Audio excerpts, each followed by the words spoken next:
Is the fall of ancient Rome the same thing that's going to happen to the fall of the West, or certainly the United States of America? Today we're going to look at exactly what happened in the fall of Rome in detail, and then we're going to compare that as what's going on here in the United States of America and really pretty much the West. You don't want to miss that, so stay tuned.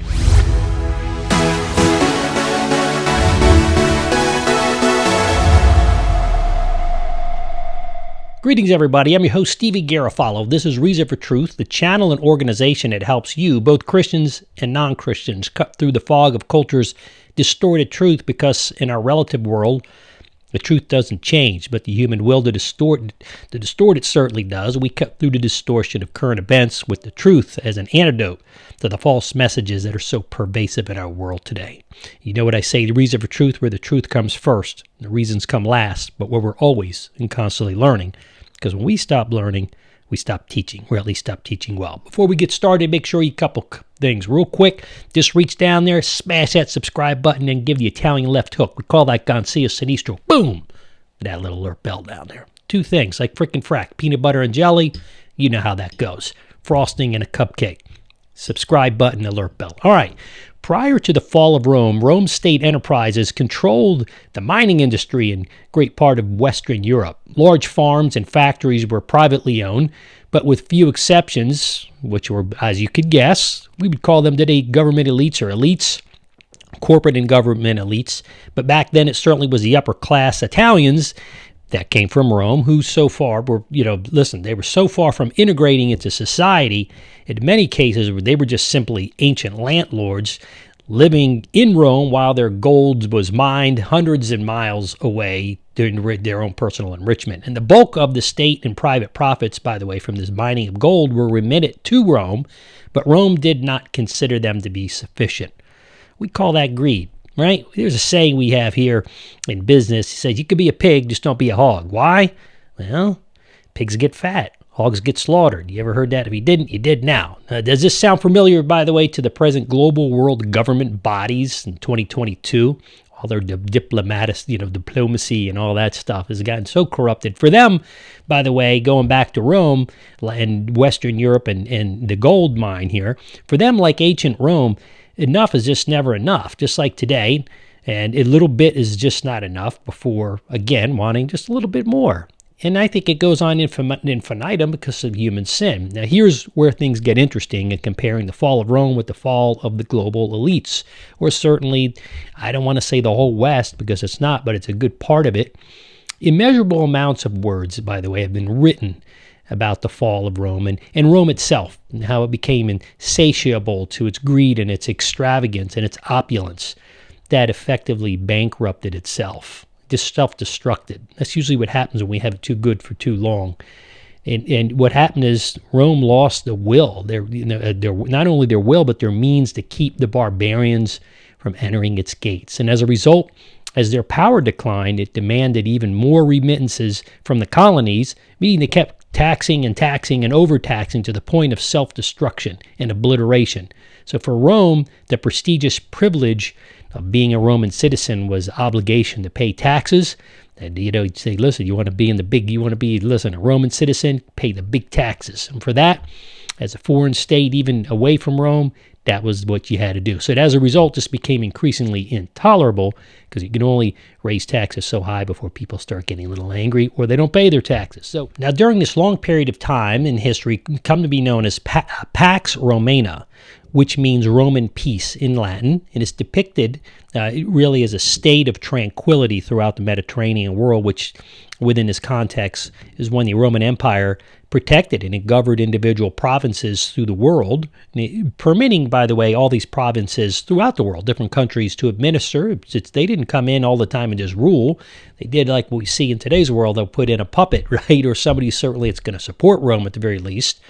And they'll let them administer their own laws, which is wise, but also accepting the Roman taxation and military control. So in other words, they could do what they like, but they had to pay the Roman taxes and control by the Roman military. That's who they were held accountable to. So kept the peace, and this was a case certainly speaking of the gold mining and the wealthy Italian citizens in western Spain in a place called Lusitania.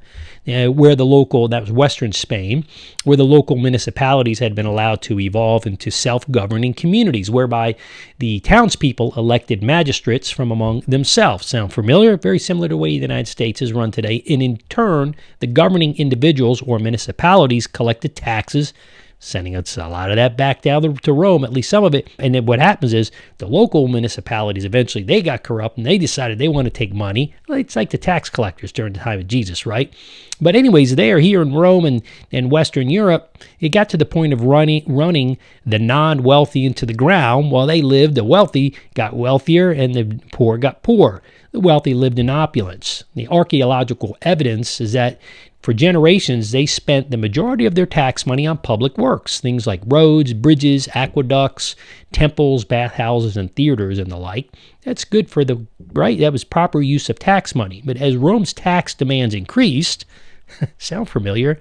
The amount of tax or money that was used for public schools, for things such as improvements and communities, those things declined. And in an effort to avoid paying the taxes, because they kept getting higher and higher, like folks moving to blue states from red states today, in the United States, just as the same thing back then. People started moving out of these municipalities to avoid being paid, taxed to death. And as a result, what did Rome do?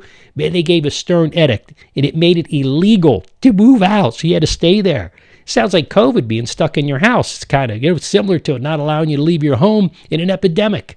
This edict that Rome gave stipulated that to violate the edict was to endure severe punishment. Sound familiar? Now listen, things got so desperate that some men, without the means to pay their tax bills, they sold themselves into slavery as a lesser evil. Then if you got caught and you got stuck in the debtor's prison, that was more miserable. You're better off being a slave than that. To the point that came that nobody was left that could or was willing to come forward to stand for the election of the local magistrates. So Rome decreed then that they went a step further and they said, listen, this is now hereditary. In other words, this means that it had to be passed down from father to son. And this is not desperation. I don't know what it is. It's like saying, man, I know you have any more money, but you better find it. And then you can't move, and you're stuck here, and it's like slavery. It's what it was. As a result, with no place to hide, many of the young men signed up for Roman foreign legions, and they were sent to suppress uprisings in other colonies, probably doing the same thing, including places like North Africa, Gaul, and even Britain. But some of those young men were even assigned to Constantine on his march to relieve the siege of Rome. The only problem is by the time they got there, they found that the city was already occupied by the Goths. You're a day late and a dollar short there, my friends. Those Italians living in the Western Europe area were, they had a skewed they deliberatly avoid integration. These are the wealthy people with the locals. And then they ended up forming a wealthy elite themselves, and that's the only way they could survive. But that doesn't last too long. They kind of created a caste system between the wealthy and the unwealthy, right? And from avoiding themselves from the consent of the majority, because consent of the majority is what allows those things to happen.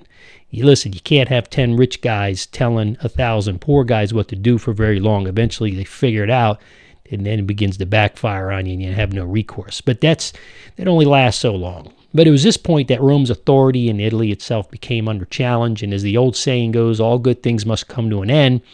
And that the Italian elite of Western Lusitania, it's Western Spain, found themselves at odds with the people around them when they learned that their home country, Rome, was being invaded by barbarian North Europeans.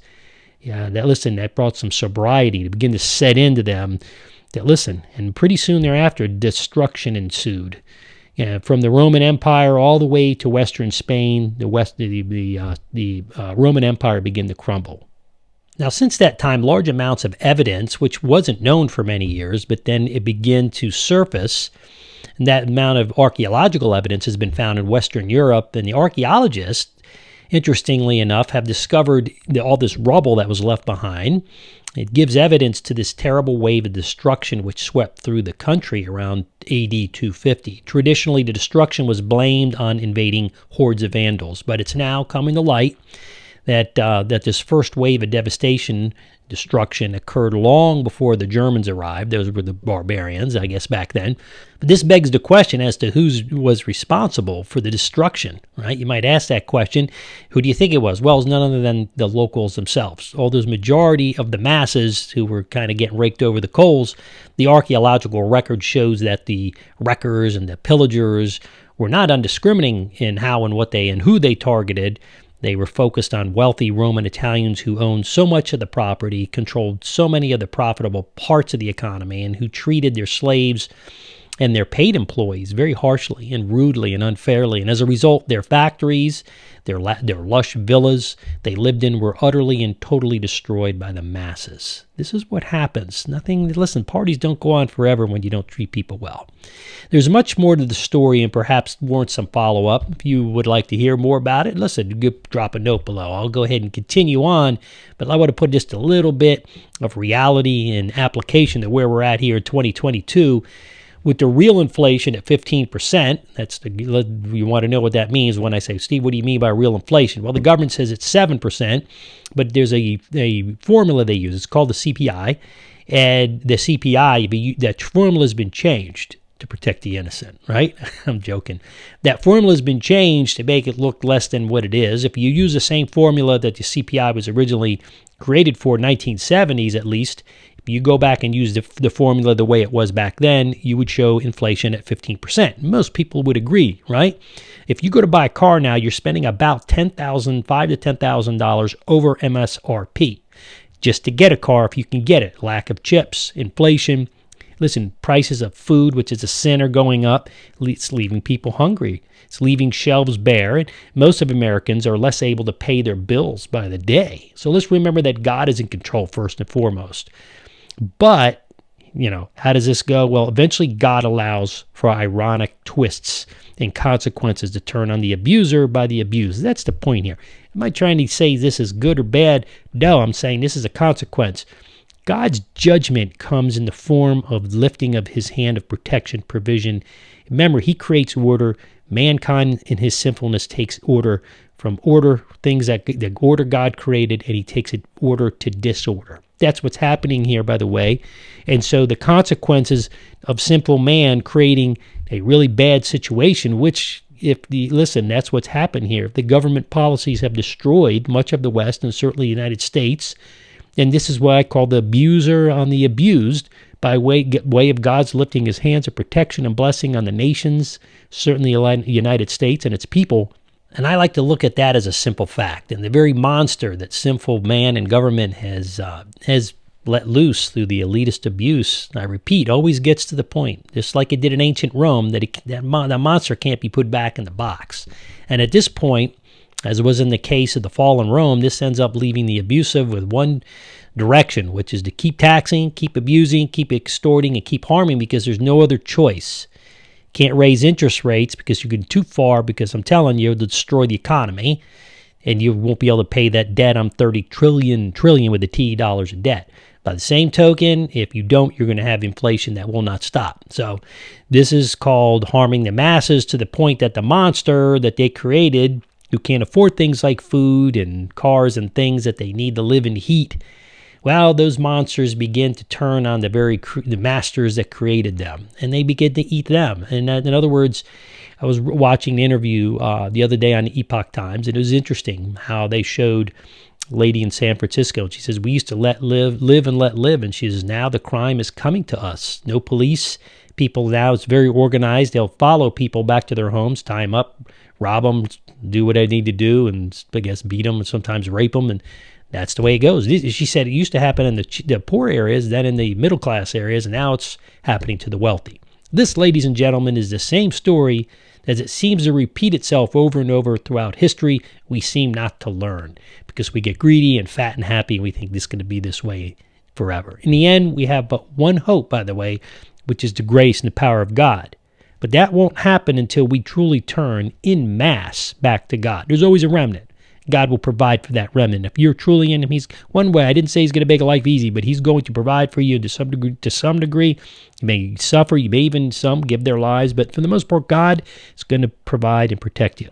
I want to challenge you with one action point, both for you, the elite, If you're listening, for the middle class and the poor, all alike. Sometimes the poor too. You're just living off the government. You're not doing anything productive. You're part of the problem, not solution. And even friends alike and family.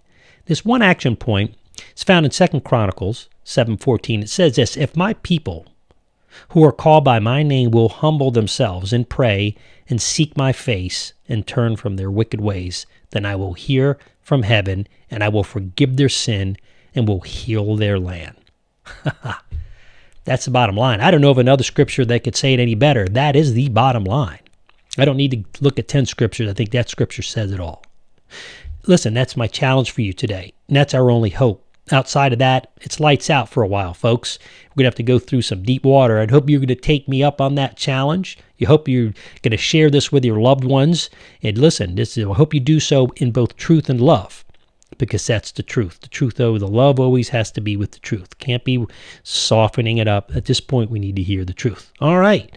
Hope that helps answer the question that I opened up with. Listen, are we following the footsteps of Rome? You better believe it, to a T, because it's what happens to every major big empire that has ruled the world. They get affluent, they get happy, their morality goes out the window, they get fat in their eating, they get fat in their morality, sexually speaking, off the charts, which we are as well. Different subject, but you see how it's all unraveling. So listen, don't stop now. We have over 600 audio podcasts for you, and we have over 100 videos, we have over 200 videos now here at Reason for Truth at our channel, our podcast. Go right to the, if you want to find all our platforms, by the way, just go to reasonfortruth.org, reasonfortruth.bible, same place. Go to our videos tab or our podcast tab. You could see we're on Spreaker, we're on iTunes, we're on all iHeartRadio and Spotify. We're on all of them, okay? Listen, and besides that, if you want some online training, go check out Equipped Academy, and we've got one, or basics, Equipped Basics, and then we have the advanced one, that class certificate. It's just about to start. It's all online. If your church wants to interact with me as well, you can sign up for that, or you can reach out to me, and we can mix it in there. But listen, you want to learn, you want to listen, you want to make sure you're always growing in Christ. So I appreciate you tuning in to hear me today on the fall of Rome, the fall of America, the fall of the Western world, and I guess even the fall of the East, the whole fall of the whole world, because we're falling away from Christ. And that's the bottom line. Two things in closing. Make sure you share this with your friends. That's an extra. What I really want you to do is reach down. If you haven't done it right now, boom, smash that subscribe button. Make sure that you then give Italian Left Hook to that little alert bell. Just ring it a little bit. You'll be happy. God's blessings to you. Be in prayer. Be on your knees. Just keep tuned in. Hope I encourage you. If you want to stand with us as well, hit the donate button. It helps us stay on there. God's blessings to you. I'm your host, Stevie Garofalo, and this is your Reason for Truth for today.